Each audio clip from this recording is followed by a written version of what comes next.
Hi again, this is Rebecca Beasley and Rebecca Barron with Cruise Planners Seas World Travel. On the ship, they call us Rebecca and Rebecca everywhere we go, so now I'm just calling her Rebecca instead of Becca. We're the Beccas. We're the Beccas, that's correct. And there are two of us when you see stuff. Yeah, some people don't believe it. People think that we're just kidding them, but no, there's two of us. So we want to just talk about the food briefly on the Carnival Mardi Gras. Today is our last day of the cruise. We disembark tomorrow, and we just wanted to tell you what we thought about the food. So I'm going to start on day one. You know, we board the ship, you immediately go up to the buffet area until your room is ready. At least that's what most people do. I do. Me too. And we went up to the buffet area. Now, the layout of the restaurant on the Lido deck where the buffet is weird. Was very strange. I don't even know how to describe it, but it was not a big open space like you normally see in the buffet area. And not a lot of options either. The food... So yeah, just the layout was very different. I mean, it was pretty, aesthetically pretty, but I don't know that it was extremely practical. Yeah. And it's like, you know, they just got along the side, you got tables and chairs, and along this side, you got tables with chairs, and in the middle, anyway, it was strange. But like I said, aesthetically very nice. But the food was unbelievably, well, I should say unbelievably, the food was certainly not to the quality that you would expect. And there wasn't a lot of options. It was like one hot bar. One buffet, and that was it. Yeah, one hot bar and 4 or 5 items on that hot bar. That was your choice. Yeah. And then they had a salad bar, which was somewhat lackluster. They had fruit and like maybe, you know, little cookies or muffins and things. And even that, you know, like you go on a royal ship and you've got a whole bowl of diced pineapple fresh and a whole bowl of diced cantaloupe and a bowl of watermelon and a bowl of strawberries, all separate little bowls, all diced up, and multiple counters of different food options. You probably have 3 fruit counters in that place. This one had, you know, maybe 2. No, they had on each side. They had one, so they had two of everything. But that was it. You had a choice of 4 or 5 or 6 items off the hot bar. You had a choice of all fruit mixed together. They were not diced up. And the salad was okay. And that was it. I couldn't believe it when I got on here. I mean, after being on the Royal with the choices you had, on the Royal you may have 5 or 6 different hot bars in addition to your fruit and your salad and your desserts and your cookies. The options were amazing. And even the food that you did get was not that great. So it was a little disappointing. Yeah, this is the worst buffet I've seen on any cruise ship. Even out of all the Carnival cruise ships I've done, this is by far the worst. Yes. Well, this is our first Carnival post-COVID.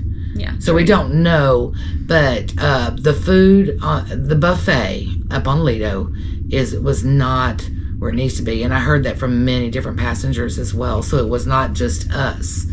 Now, moving on from the buffet, you have our main dining. We were assigned the Flamingo restaurant.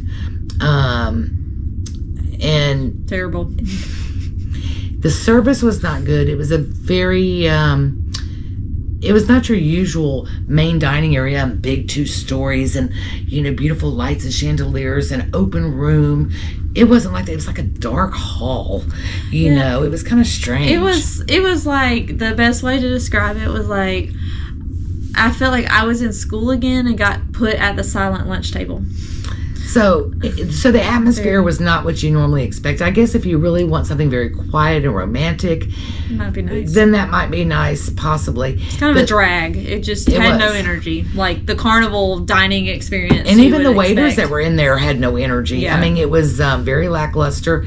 You know, it would sit there. We'd sit down at the table at our dining time, right by the wait stand, actually. Yeah. And we would sit there for 10 minutes before they'd even bring us water. Another 5, maybe they'll bring us a roll. You know, we always wanted extra butter because I like a little bread with my butter. But, you know, day 2, can I get extra butter? It's like you'd think they'd learn by day 3 that I know an extra, or that she wants to drink a Diet Pepsi, or I want some iced tea. And service was slow. They just didn't remember anything that you wanted.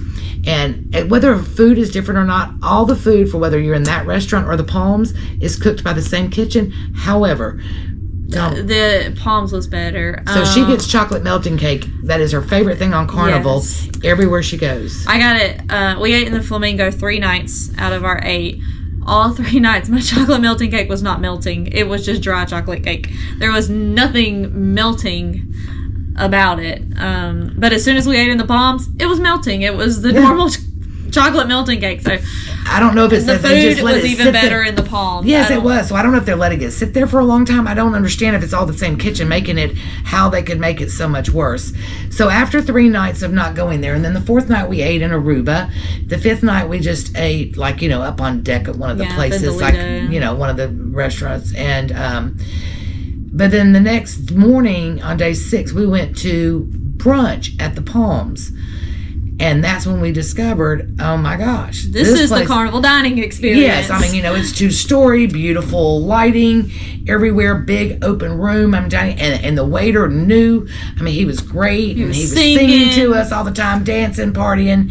It was your Carnival experience, and we're like, oh my gosh. So we went to the maitre d' and we had them change us over to the Palms. So the rest of our meals when we went were in the Palms. And they tasted better too. I don't know. The food was why. better. Her chocolate cake, melting cake was actually melting. The service was tremendous. It was quick. Yeah, very fast. I mean, it was like, it would take us 2 hours of Flamingo, and we'd be in and out of Palms in like an hour. An hour. So it was all the difference in the world. So I would certainly recommend to any of my clients, unless you want that quiet, intimate atmosphere. Intimate atmosphere. We did it. And you don't like all those singing and the dancing stuff.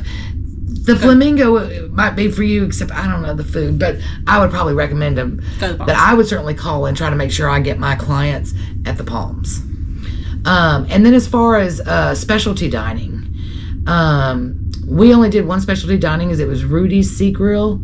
And I'm not normally someone who likes the fine dining experience of the food necessarily. It's like fancy food.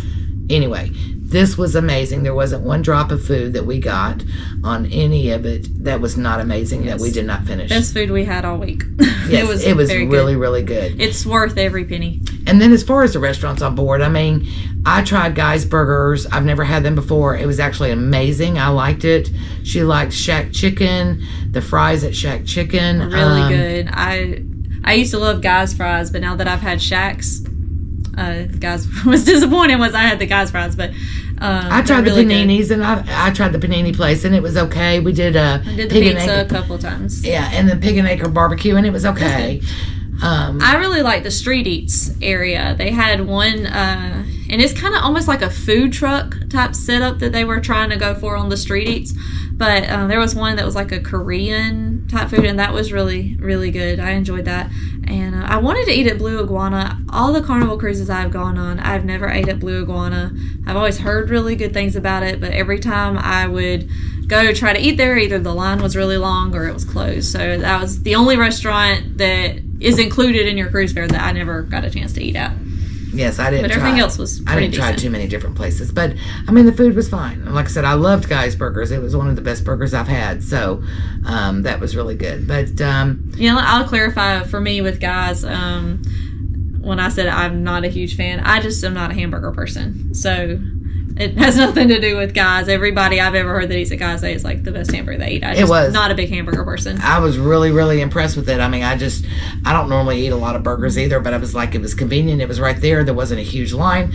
I said, I'm going to go get the Guy's Burger. And I was like, oh my gosh, this is really good. But no, Guy's Pig and Anchor was good. Pig and Anchor was good. The barbecue, it was okay, but the mac and cheese, and I really liked the side dishes at Pig and Anchor. Yeah, Pig and Anchor was good. So there's lots to choose from. You will not go hungry. There are a lot of places to choose from, and then those are that you don't have to pay for, right? Right. Yeah. My only complaint is just that the restaurants are really spread out on this ship. So now Rebecca liked that because she felt like it made the lines not as long because people were divided up all over the ship. I kind of was like, well, I really want pizza, but now I got to go down 10 flights of steps to get it versus everything kind of just right there. Yeah, but if everything was right there, then you would never get anything because it would have 6,000 people all in the same spot on the ship, and it would kind of tip over like this a little bit. So it's a good I get why they designed it that way. Yes, but yes, they are all over the place. You're going to walk a lot on the ship. You'll find what you like, and you'll hang out near there. Yeah. So I hope this helps you when you getting prepared for your Mardi Gras cruise.